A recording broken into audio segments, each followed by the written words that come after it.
What's up? Welcome to the shit show starring me talking shit. And I'll be talking shit. And today I'm talking shit about 90 Day Fiancé. We're going to start with Amani, Ani, and Matt. That's where the show started off tonight. And first I want to say, I think Amani, she's crazy. I feel like she's manipulative and I feel like she's a little bit cuckoo. I think she's also the jealous type, so I don't know if she wants to make Matt jealous more or if she wants to make Ani jealous more. I don't know. I'm kind of confused at this point what this woman even wants. Okay. That I get, even though she told Amani that last episode, okay, she told her that basically she was feeling her even more than she was feeling Matt. I'm not sure. I'm not sure I'm buying it.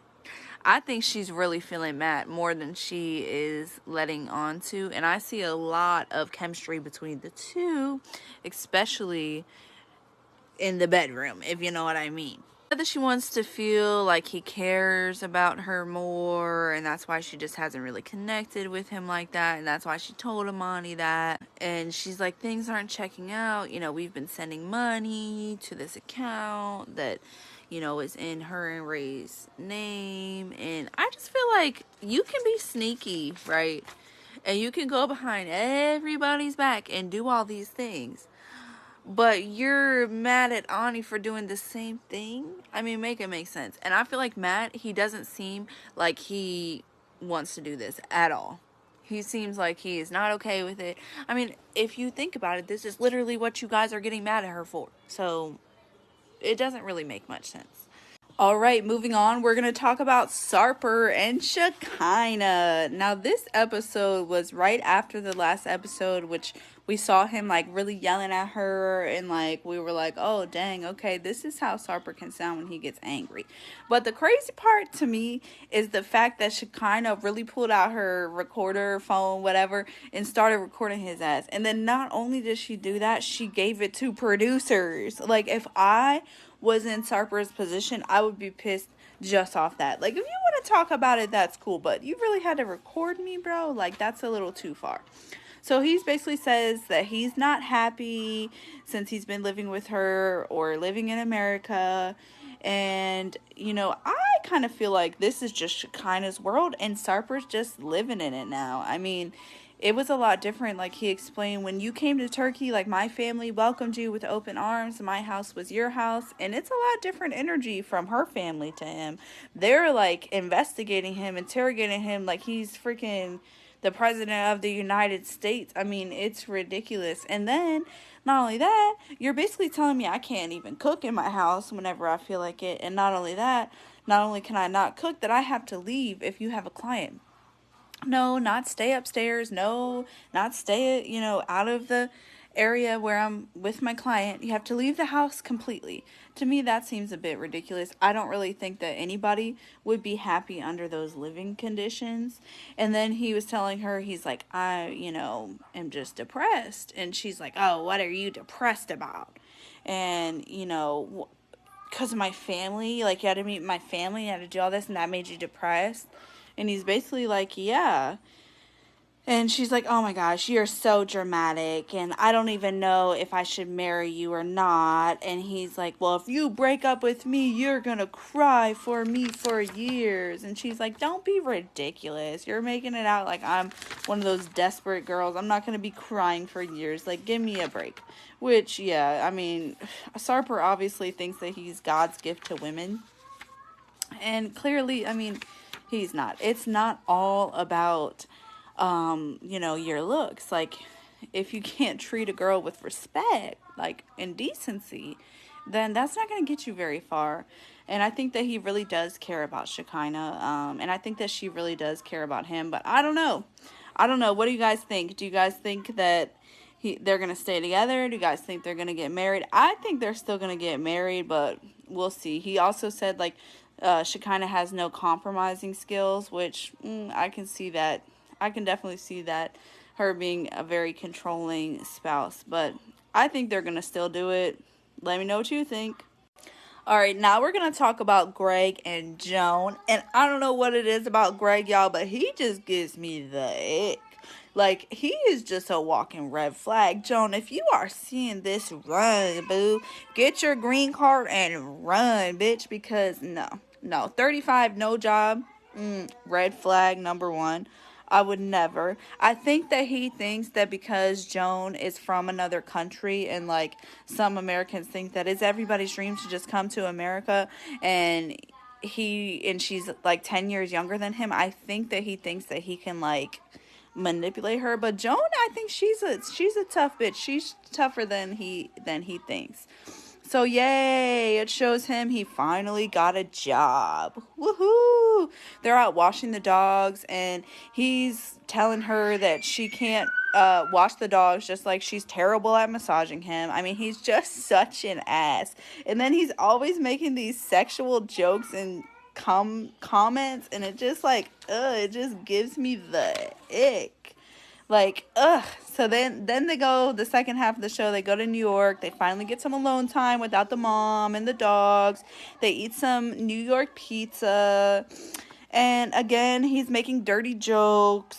I don't know that, but we'll see. We'll see how it goes. Hopefully he keeps his job. He's a bum, and he would sit there and watch his mom work to death, work till her hands fall off, ride till her motherfucking wheels fall off before he gets off his lazy ass. Like in the last episode when he was talking about her in the garage. Excuse me, sir? Who's the one always sitting in there playing video games while mama does everything? Oh my goodness. But you know what? It's not all of Greg's fault because that mama is too much. She takes care of him too much. You got to push that boy to grow up. My goodness. Run for the hills, Joan. That's all I can say. Run for the hills. All right, now we're going to talk about Juan and Jessica. So in this episode, they go and check out the wedding venue, and Juan is just bored out of his mind like usual because he doesn't want to be here. He wants to be back on that cruise ship, getting attention from the ladies, living the party lifestyle, and that's my opinion is what it boils down to.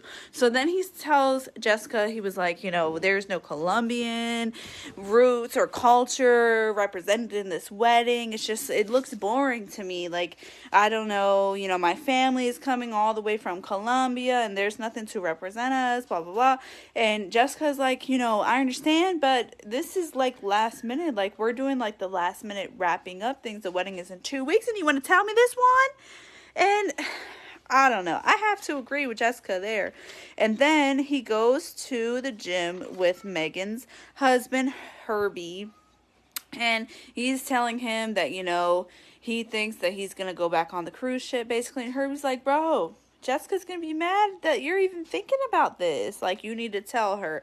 So we'll see if he tells her, because what it does is it kind of leaves her raising the kids all on her own while you go live this party lifestyle. Not to mention, you've cheated on her while you were working on the cruise ship. So how could she really trust you during that time? I don't know.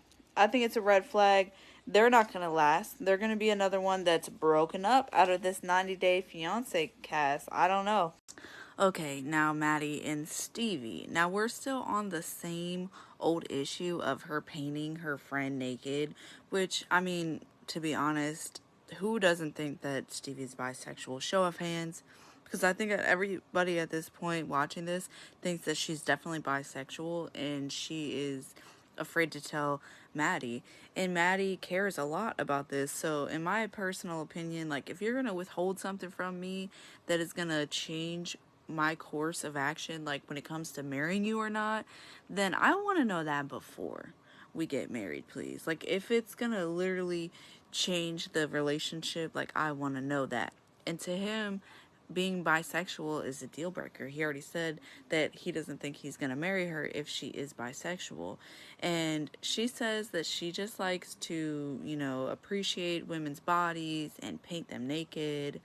But I don't know if I'm believing it, because she didn't seem very convincing when she was like, no. It was basically like a, no, I'm going to tell you no if that will make the conversation go away and dead this conversation. Then I'll just say no. So the answer is no. Okay, now drop it. Let's move on.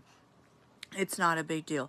Which to her, it may not be a big deal. To other people, it may not be a big deal. But what do you guys think? Do you think that if you're in a relationship with somebody, you have the right to know their sexuality? I mean, I personally do think that I would want to know if the person that I was involved with is bisexual. Because, yeah, like Maddie feels like maybe one day you'll wake up and, you know, what I'm giving you is not enough. And I would probably feel the same way. So I think he's valid in his feelings on this one. What do y'all think? Let me know. Do y'all think she's bi? I think she's definitely bi. I don't know why she won't tell him.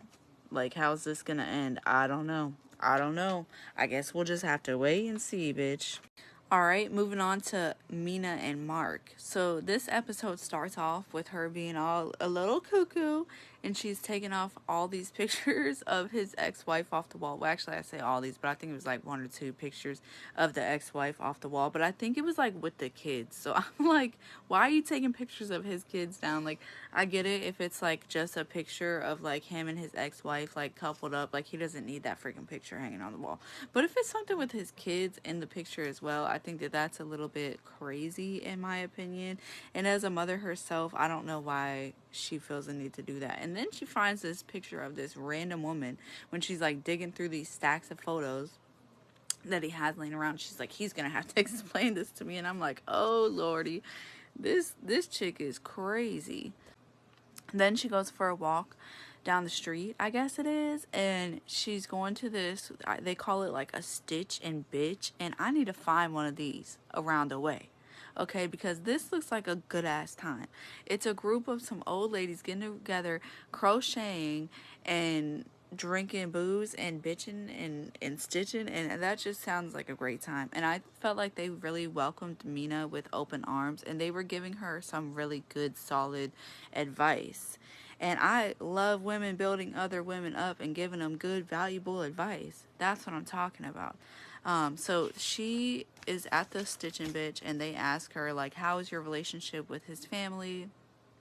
And she tries to lie at first and say like, oh, it's good, but they weren't buying it. They could tell by the face and the body language that the chick was lying, okay? So she tells them that, you know, his family all want her to sign this prenup, and she's willing to sign it basically as long as he adopts her other son as his legal child, which I think is a fair reasonable request in my personal opinion, because she doesn't want to just protect herself and her child if something were to happen to her, or, you know, God forbid, like, so her other son would be left with nothing. I mean, that just seems wild. And they showed a little clip of the next week episode, and he did not seem like he was very thrilled with that. So we'll see how this unfolds, but I agree with her. I think that that's a fair trade. What do y'all think? Let me know in the comments down below.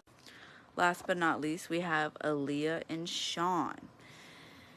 So this episode starts off with them doing some planning for the wedding and like bedazzling some stuff. And Sean asks Aaliyah, he says, if she's having second thoughts. And she's like, what second thoughts? And he explains to her that it's an American expression. Like, if you're thinking that maybe you're not making the right decision, getting married. And she has a long pause.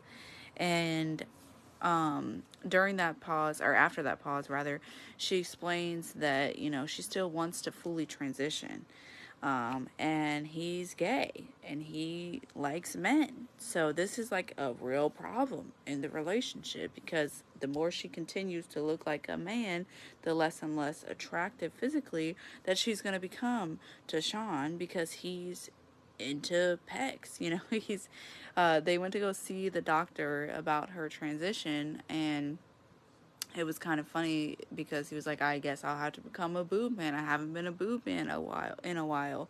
And I think that it's cool that he's willing to try, but ultimately, you know, he said he's going to support her being her, and they went to go speak with the doctor. He knows what it is. So if he goes through and marries her, knowing what it is, knowing that she fully wants to transition, you know, that's on him too. I feel like he is kind of putting it on her a little bit. Like, if she fully transitions, then I don't know how our intimacy is going to be affected, which, you know, it's already been affected because Aaliyah doesn't feel like her true natural self, and she wants to feel more comfortable and more like the person that she is on the inside. And he is still mourning for the man that he fell in love with, who no longer exists.